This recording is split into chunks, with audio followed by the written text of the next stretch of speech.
নমস্কার শ্রোতা বন্ধুরা, আপনারা শুনছেন অডিবল স্টোরি 4। আমাদের আজকের উপস্থাপনা শরদিন্দু বন্দ্যোপাধ্যায়ের লেখা গল্প আংটি। শুনতে থাকুন এবং উপভোগ করুন আমাদের উপস্থাপনা।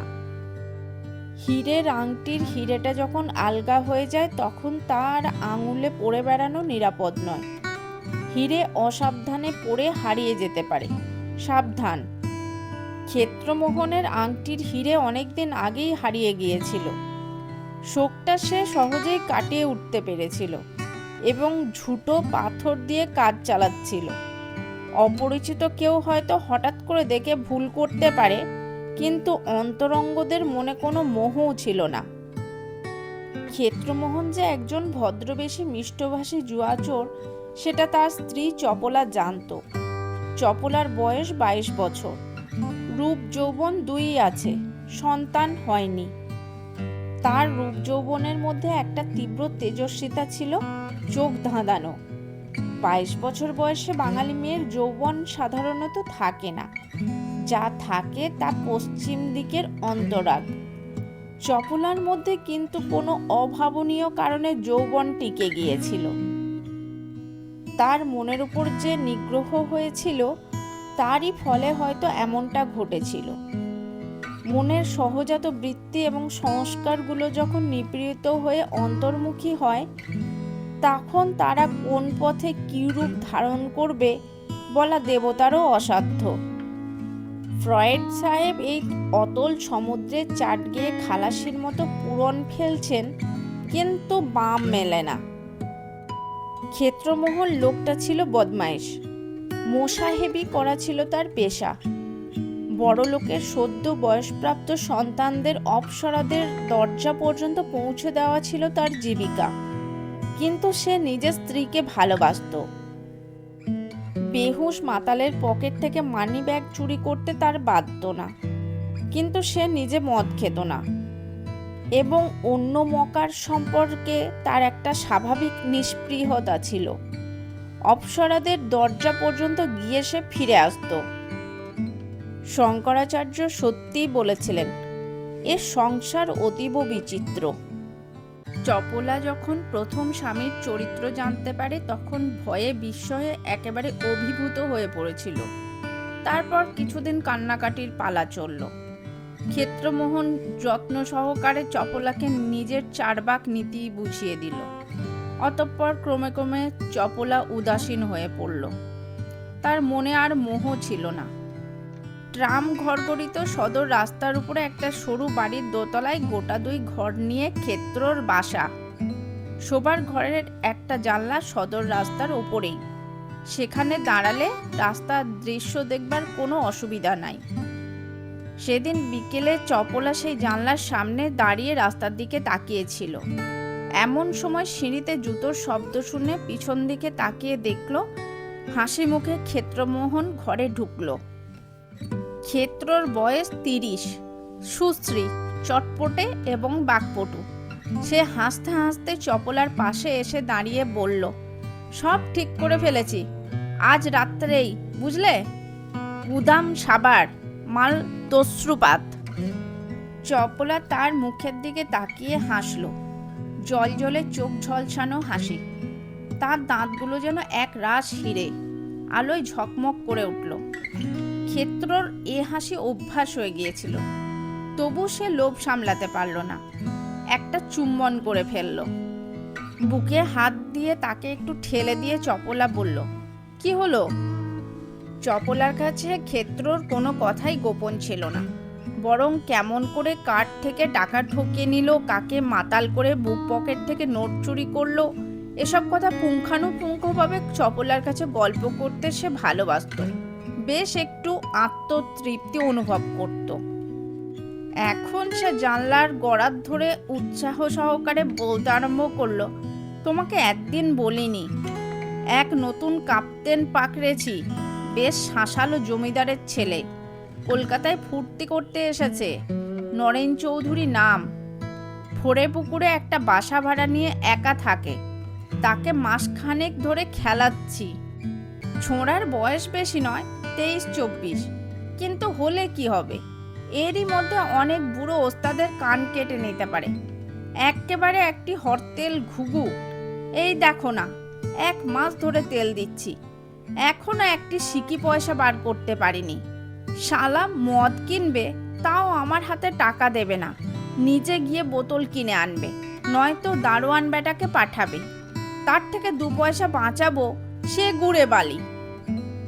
পাঁড় মাতাল। কিন্তু মদের গেলাস ছোবার আগে কি করে জানো? টাকা কড়ি, মায়ের হাতের আংটি পর্যন্ত দেরাজে বন্ধ করে চাবিটি ওই শালা দারোয়ানের হাতে দিয়ে বলে, যাও মজ করো। এই বলে তাকে একেবারে বাড়ির বার করে দেয়। তারপর আমার দিকে চেয়ে মুচকে মুচকে হাসতে থাকে। চন্ডাল ব্যাটার ছেলে। চপলা মন দিয়ে শুনছিল। এই হঠাৎ উত্তাপে সকৌতুকে হেসে ফেলল। বলল, তবে যে বললে সব ঠিক করে ফেলেছি।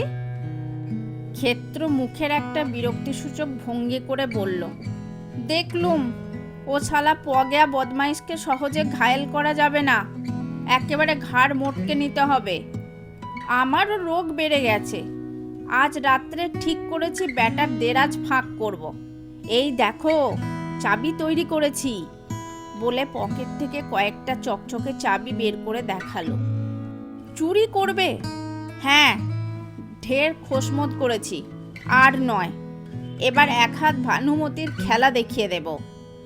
টাকা কড়ি ব্যাটা দেরাজে বেশি রাখে না, কোথায় রাখে ভগবান জানেন। কিন্তু একটা হীরের আংটি আছে, রাত্রে বেরুবার সময় সেটা দেরাজে বন্ধ করে রেখে যায়। সেইটের ওপর তাক করেছি। 1000 টাকার এক কানাকড়ি কম নয়। যদি 500 টাকাতেও ছাড়ি, কেষ্ট শেখরা লুফে নেবে। কিন্তু যদি ধরা পড়ো? সে ভয় নেই, ব্যবস্থা সব পাকা করে ফেলেছি। আজ 11টা থেকে 12টার মধ্যে ব্যাটা বেরোবে, সমস্ত রাত বাড়ি ফিরবে না। একটু অন্যমনস্কভাবে কিছুটা চিন্তা করে বলল, কোথায় যাবে কিছুতেই বললে না। হয়তো নটরাজ থিয়েটারের সৌদামিনীর কাছে। কিন্তু সৌদামিনী তো মেনা মিত্তিরের। যাক গে, যে চুলোই খুশি যাক। আসল কথা, 11টার পর ব্যাটা বাড়ি থাকবে না, দারোয়ানটাও বেরোবে, তার ব্যবস্থা করেছি। ব্যাস, গলির মোড়ে ওত পেতে থাকবো। কর্তারাও বাড়ি থেকে বেরোবেন, আর আমিও শুট করে গিয়ে ঢুকবো। তারপরে গুদাম সাবার, মাল তসরুপাক। সালা লুট দিয়ে। রাস্তার দিকে তাকিয়ে ক্ষেত্র উচ্চস্বরে হেসে উঠল। কিন্তু পরক্ষণে বিড়ালের মতো লাফ দিয়ে জানলার কাছ থেকে সরে এসে চাপা গলায় বলল, সরে এসো, সরে এসো, ওপাশের ফুটপাত দিয়ে যাচ্ছে। চপলা সরল না, বলল, কে? নরেন চৌধুরী, সরে এসো। কি দরকার? আমাকে তো আর চেনে না। তা বটে। তারপর ঘরের ভিতরের অন্ধকার থেকে উঁকি মেরে উত্তেজিত স্বরে বলল, ওই দেখতে পাচ্ছ? ফর্সা মতো চেহারা, গিলে করা আদ্দির পাঞ্জাবি, হাতে হরিণের শিঙের ছড়ি, উনি নরেন্দ্র চৌধুরী। হাতের আংটিটা দেখতে পাচ্ছ? পাচ্ছি। চপলা বাইরের দিকে তাকিয়ে হাসল। পরন্ত দিনের আলো তার মুখের উপর পড়েছিল। মনে হলো যেন একরাশ হিরে ঝরে পড়ছে। হিরেটার দামটা কত বললে? 1000 টাকা। ক্ষেত্র বিছানার উপর গিয়ে বসলো। বেশিও হতে পারে। এবার তোমার ঝুমকো গড়িয়ে দেবই, বুঝেছ? ওই কেষ্ট শ্যাকরাকে দিয়েই গড়িয়ে দেব। সস্তায় হবে। অনেক দিন থেকে তো তোমায় বলে রেখেছি। রাস্তার দিকে তাকিয়ে থেকেই চপলা বলল, ক্ষেত্র জিজ্ঞাসা করলো, চলে গেছে না এখনো আছে? চপলার ঠোঁটের ওপর দিয়ে একটা ক্ষণিক হাসি খেলে গেল। ক্ষেত্র তা দেখতে পেল না। চপলা বলল, মোড় পর্যন্ত গিয়ে আবার ফিরে আসছে। ফিরে আসছে? ক্ষেত্রর কপালে একটা উৎকণ্ঠার ভ্রুকুটি দেখা গেল। তাই তো, আমার বাসার সন্ধান পেয়েছে নাকি? ব্যাটা যেরকম কুচুটে শয়তান। তুমি সরে এসো, কে জানে। চপলা জানলা দিয়ে গলা বাড়িয়ে রইল। কিছুক্ষণ পর সরে এসে বলল, চলে গেছে। যাক, তাহলে বোধহয় এমনি ঘুরে বেড়াচ্ছিল বলে ক্ষেত্র একটা স্বস্তির নিঃশ্বাস ফেলল। চপলা যেন অন্যমনস্কভাবে ক্ষেত্রর মুখের দিকে তাকিয়ে জিজ্ঞাসা করলো, আচ্ছা, টাকার জন্য মানুষ সব করতে পারে না? ক্ষেত্র একগাল হাসল। পারে না? টাকার জন্য পারে না এমন একটা মানুষ দেখাও তো দেখি। খুন, জখম, জাল, ফেরেক্কাবাজি, দুনিয়াটা চলছে তো ওই টাকার পেছনে। আর তাতে দোষই বা কি? টাকা না হলে কারোর একদণ্ড চলে? তবে আমি যে ব্যাটার ঘাড় ভাঙতে যাচ্ছি তার মধ্যে আমার অন্য স্বার্থও আছে। ব্যাটা আমাকে বড় হয়রান করেছে। যেমন করেই হোক ওর ওই আংটিটা গ্যাপ করবই। আলস্য ভরে দুহাত মাথার উপর তুলে চপলা গা ভাঙল। তারপর বলল, যাই, চুল বাঁধিগে।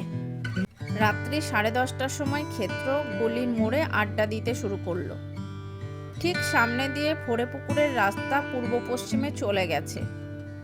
গলির মুখ যেখানে গিয়ে তার সাথে মিশেছে সেখানে একটা কাঠের আড়ত আছে। সেই আড়তের গা ঘেঁষে দাঁড়ালে সহজেই পথচারীর দৃষ্টি এড়ানো যায়।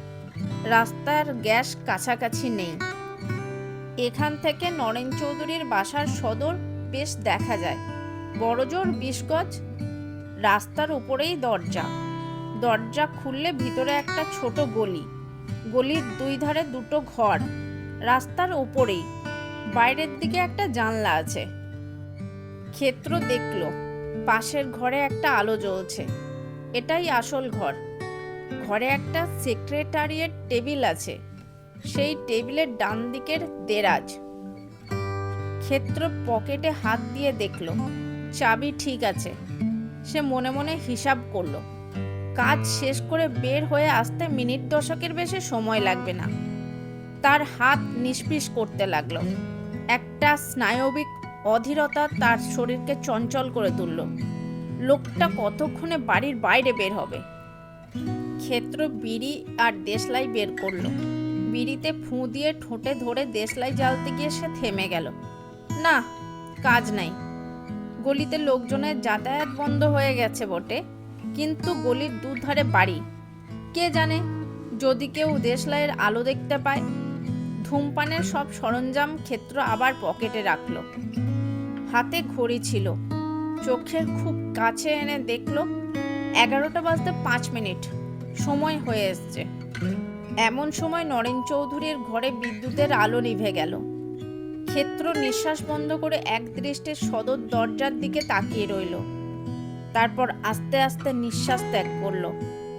এইবার সদর দরজা খুলে নরেন চৌধুরী বের হয়ে এলো। ক্ষেত্র কাঠগোলার দেওয়ালে একেবারে বিজ্ঞাপনের পোস্টারের মতো সেঁটে গেল। নরেন ফুটপাতে দাঁড়িয়ে সিগারেট ধরালো। ক্ষেত্র চোখ বড় বড় করে দেখল তার হাতে আংটি আছে কিনা। না, নাই। আবার সে ধীরে ধীরে চাপা নিঃশ্বাস ফেলল। নরেন ছড়ি ঘুরাতে ঘুরাতে চলে গেল। এবার ক্ষেত্র অন্ধকারে দাঁত বার করে হাসল। নরেনের পরিপাটির সাজসজ্জা সে এক নজরে দেখে নিয়েছিল। এইসব নিশাচর প্রজাপতিদের প্রতি তার মনে একটা অবজ্ঞাপূর্ণ ঘৃণার ভাব ছিল। সে মনে মনে বলল, মানিক অভিসারে বেরোলেন। কোনো একজন স্ত্রীলোক একে অন্তঃশ্বাস শূন্য করে শেষে ছোবরার মতো দূরে ফেলে দেবে। এই ভেবে সে মনে বড় তৃপ্তি পেল। করুক করুক, সোনার চাঁদকে একেবারে ন্যাংটা করে ছেড়ে দিক। কিন্তু এদিকে দারোয়ানটা এখনো বের হচ্ছে না কেন? খোট্টাটার আবার কি হলো? ভাং খেয়ে ঘুমিয়ে পড়ে নাই তো?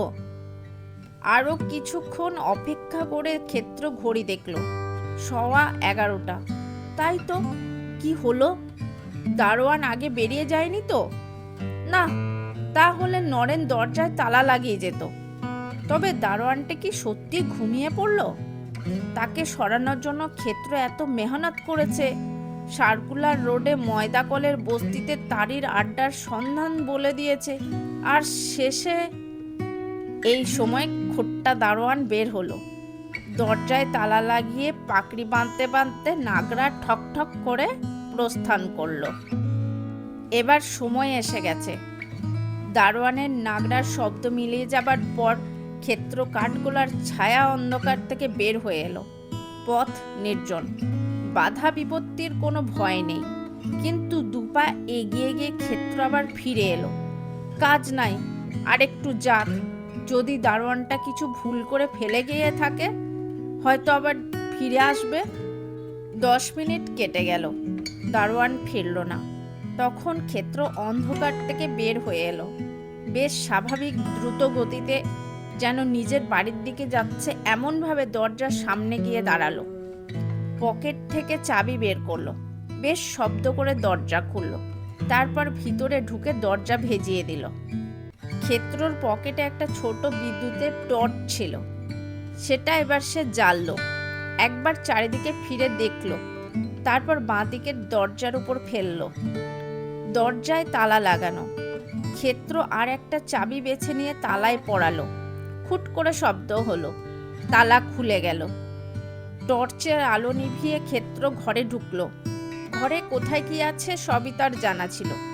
সে অন্ধকারে হাতড়িয়ে রাস্তার দিকের জানলাটা বন্ধ করে দিল, তারপর ঘরের দিকে ফিরে টর্চ জ্বাললো। টর্চের আলো একটা টেবিলের উপর গিয়ে পড়ল। টেবিলের উপর বিশেষ কিছু নাই, কাগজ চাপা, ব্লটিং প্যাড, দোয়াত, কলম। টেবিলের আশেপাশে 2-3টে চেয়ার অস্পষ্টভাবে দেখা গেল। ক্ষেত্র আর সময় নষ্ট না করে কাজে লেগে গেল। টেবিলের সামনে চেয়ারে বসে সে দেরাজ খুলতে আরম্ভ করলো। ডান ধারের দেরাজগুলো খোলা, কিন্তু বাঁ ধারের দেরাজের সামনে একটা কবাট আছে, তার গায়ে চাবির ঘর। ক্ষেত্র সেই কবাটের গায়ে চাবি ঢুকিয়ে সন্তর্পণে ঘুরালো। কবাট খুলে গেল। 4টে দেরাজ। নরেন ওপরের দেরাজে আংটি রাখে। ক্ষেত্র দেরাজের ভিতর আলো না ফেলেই তার ভিতর হাত ঢুকিয়ে দিল। কাগজপত্র আর পানের ডিবে তার হাতে ঠেকলো, কিন্তু আংটির পরিচিত ক্ষুদ্র কেসটা তার হাতে ঠেকলো না। তখন সে দেরাজের ভিতর আলো ফেলে দেখলো, আংটি নাই। আংটি নাই, কোথায় গেল? প্রথমটা ক্ষেত্র কিছু বুঝতে পারল না। সে এতটা স্থির নিশ্চয় ছিল যে এই অভাবনীয় ব্যাপারে যেন হতভম্ব হয়ে গেল। তারপর তার বুকের ভেতরটা দূর দূর করে উঠল। তবে কি? সে সব হয়ে একবার ঘরের চারপাশটা দেখলো। টর্চটা ঘরের কোণে কোণে ফেলে দেখলো, না, কেউ নাই।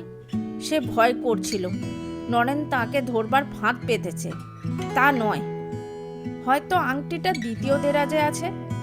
মেঝেই হাঁটু গেড়ে বসে ক্ষেত্র দ্বিতীয় দেরাজ খুলল। একেবারে শূন্য, তাতে একটা আলপিন পর্যন্ত নাই। তৃতীয় দেরাজ, সেটাও শূন্য। চতুর্থ দেরাজও তাই। ক্ষেত্রর কপালে ঘাম ফুটে উঠল। নাই, কিছুই নাই। আংটি তো দূরের কথা, একটা পয়সা পর্যন্ত নাই। আলো নিভিয়ে ক্ষেত্র অন্ধকার একেবারে কাঠ হয়ে দাঁড়িয়ে রইল। তার বুক ধড়ফড় করতে লাগলো। নরেন নিশ্চয় সন্দেহ করেছিল, তাই তাকে ঠকাবার জন্য। কিন্তু না, নিশ্চয়ই আছে। হয়তো তড়িঘড়িতে নরেন ডান দিকের খোলা দেরাজে আংটি রেখে গেছে। ক্ষেত্র আবার আলো জেলে ডান দিকের দেরাজগুলো খুঁজতে লাগলো, কিন্তু কোনোটাতেও কিছু পেল না। কতগুলো মদের বিজ্ঞাপন, স্ত্রীলোকের ছবি আর গোটা কয়েক অশ্লীল বিলেতি উপন্যাস। এতক্ষণে ভূতের মতো একটা ভয় ক্ষেত্রকে চেপে ধরল। তার মনে হলো শূন্য বাড়িটা তার চুরির ব্যর্থ চেষ্টা দেখে নিঃশব্দে হাসছে। এই ঘরটা ক্রমশ সংকুচিত হয়ে তাকে চেপে ধরার চেষ্টা করছে। সে ধরা পড়ে গেছে, আর পালাতে পারবে না। এই সময় দূরের কোনো গির্জায় ঢং ঢং করে 12টা বাজল। ঘড়ির আওয়াজ ক্ষেত্রর কানে বোমার মতো আওয়াজ করল। 12টা! এতক্ষণ সে এখানে আছে, যদি কেউ এসে পড়ে, নরেনই যদি ফিরে আসে। ক্ষেত্র আর দাঁড়ালো না, দেরাজগুলো খোলাই পড়ে রইল। সে জোরে জোরে নিঃশ্বাস ফেলতে ফেলতে ঘর থেকে বের হয়ে এলো। তারপর বাড়ির বাইরে বের হয়ে ভয়ার্ত চোখে একবার চারিদিকে তাকিয়ে দেখল। কাউকেও দেখতে পেল না। পাড়া ঘুমন্ত। তখন তাড়াতাড়ি সদরের তালা বন্ধ করে হন হন করে চলতে আরম্ভ করলো। তার বাড়ি যেদিকে, সে ঠিক তার উল্টো মুখে চলেছে, তা সে জানতেই পারল না। একটা সময় ক্ষেত্র নিজের বাসার সামনে এসে দাঁড়ালো। এতক্ষণে তার মাথা বেশ ঠান্ডা হয়েছে, ভয় আর নাই। এমনকি অকারণে দেরাজগুলো ভয়ে খুলে রেখে আসার জন্য সে একটু লজ্জা পেল। কিন্তু বিস্ময় তার কিছুতেই যাচ্ছে না। নরেন কি তাকে সন্দেহ করেছিল? তাই বা কি করে সম্ভব? নরেন আংটি পরে বের হয় নাই তা সে নিজের চোখে ভালো করে দেখেছে। তাহলে আংটিটা গেল কোথায়? ক্ষেত্র নিজের সিঁড়ির দরজার কড়া নাড়ল। তার ওপরে উঠবার সিঁড়ি আলাদা, নিচের তলার বাসিন্দার সাথে কোনো যোগ নেই। তাই প্রতিবেশীকে না জাগিয়ে রাত্রে যখন ইচ্ছা সে বাড়ি ফিরতে পারে। কিছুক্ষণ পরে এসে চপলা দরজা খুলে দিল। ক্ষেত্র কোনো কথা না বলে ওপরে উঠে গেল। চপলা সিঁড়ির দরজা বন্ধ করে দিয়ে শোবার ঘরে ফিরে গেল। তারপর কোনো কথা না বলে বিছানায় শুয়ে পড়ল। ক্ষেত্র জামা খুলতে খুলতে ভাবছিল চপলা জিজ্ঞাসা করলে কি উত্তর দেবে। কিন্তু চপলা যখন কোনো প্রশ্ন করলো না, তখন সমস্ত কথা বলবার জন্য তার মন উসখুস করতে লাগলো। মুখে চোখে জল দিয়ে আলোটা কমিয়ে দিতে দিতে সে বলল, আজ ভারী আশ্চর্য ব্যাপার হলো। ঘুমোলে নাকি? ব্যর্থতার কুণ্ঠায় তার স্বর নিস্তেজ। চপলা উত্তর দিল না, কেবল গলার একটা শব্দ করল। ক্ষেত্র বিছানায় ঢুকে দেখল চপলা চিত হয়ে শুয়ে আছে, তার ডান হাতটা চোখের উপর রাখা। অল্প আলোয় চপলার মুখ ভালো দেখা গেল না। আংটিটা পেলুম না, বুঝলে? চপলার কাছ থেকে কোনো উত্তর এলো না। সে ঘুমিয়েছে কিনা দেখবার জন্য ক্ষেত্র তার মুখের কাছে মুখ নিয়ে গেল। জেগে আছো না ঘুমালে? চপলার চোখের উপর হাতটা একটু নড়ল। সঙ্গে সঙ্গে তার আঙুলের উপরে আলো ঝিকমিক করে উঠল। ক্ষেত্র সূচিবিদদের মতো বিছানায় উঠে বসল। চপলার হাতটা নিজের চোখের সামনে এনে বিকৃত চাপা গলায় বলে উঠল, আংটি? এই আংটি তুমি কোথায় পেলে? তুমি কোথায় পেলে?